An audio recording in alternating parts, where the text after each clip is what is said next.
Welcome back to Friday Football Fever. Time for the 4A quarterfinal matchups. Let's start at Mica Mountain. The Thunderbolts tied a program record 11 wins with their first round win over Coconino. Mica Mountain hosting Thunderbird, looking to get back to the semifinals for the second straight year. Thunderbird on offense. Quarterback Andrew Cohill out of the gun, lofts one to Darrell Little II, who goes up and gets it.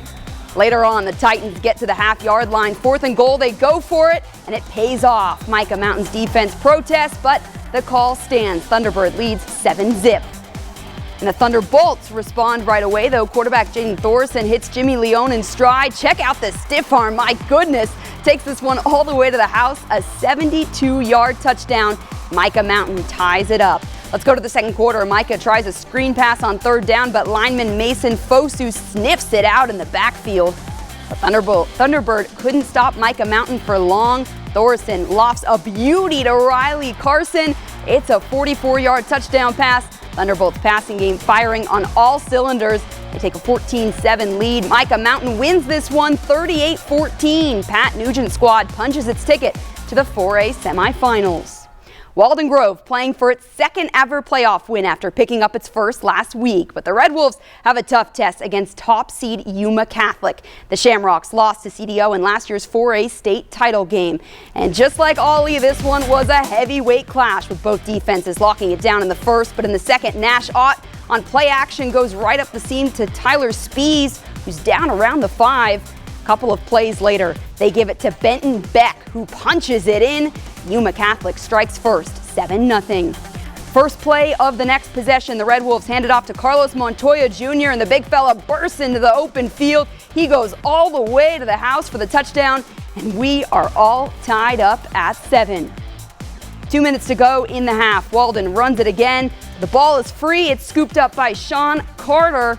Shamrocks have it deep in enemy territory. Next play, though, Ott rolling out. It was intercepted.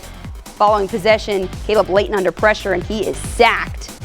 Ott rolling right, though. Throws it back on the reverse screen to Hunter Hancock, and Hancock cuts it back, lowers his shoulder, and he is in for the touchdown. Rocks lead 14-7 at the half.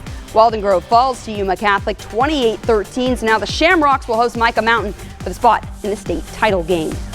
Moving to 6A, 5-seed Salpointe Catholic on the road against 4-seed Mountain View Mesa. The Lancers rallied back to beat Williamsfield in the first round behind 24 unanswered second-half points. Let's go to this one up in Phoenix. And the Toros knocking on the door. Reese Bodily bulldozes his way into the end zone. Mountain View up early. Salpointe looking to answer.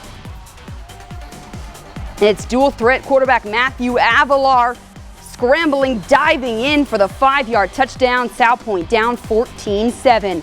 Later, it's 17-7. Kaya Fransoni drains this 47-yard field goal, and it's 17-10 at this point, but that's as close as it got. The Mountain View scores a whole bunch of points after that.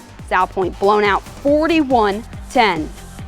And now it's time for our play of the night. It goes to Mica Mountain's Jimmy Leone. He catches his ball in stride, shoves the defender inside, and says, "See ya later." The tight end and defensive end has nothing but green grass in front. That touchdown helps Mica Mountain secure its spot in the semifinals.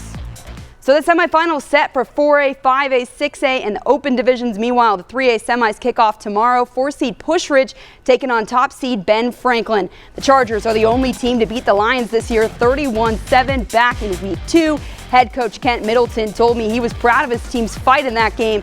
That loss was a turning point. Pusch Ridge upped the physicality and focus on playing clean football, winning 10 straight games in the process. Now the Lions back in the semifinals for the 3rd time in 5 seasons and 2 wins away from a state championship. It's extra special for assistant coach and former U of A wide receiver Lamar Lovett. His youngest son, Elliot, is a senior on the team. It's really difficult to put it in words because he's my baby boy. Both his older brothers experienced the state championship, state runner-up, semifinalists. So for him to even experience this moment of semifinals, it's such a blessing. That's pretty cool because, like you said, my brothers have done it, and now I get to do it too, so it's pretty crazy. Kickoff is Saturday at 6 p.m. at Mesa High School.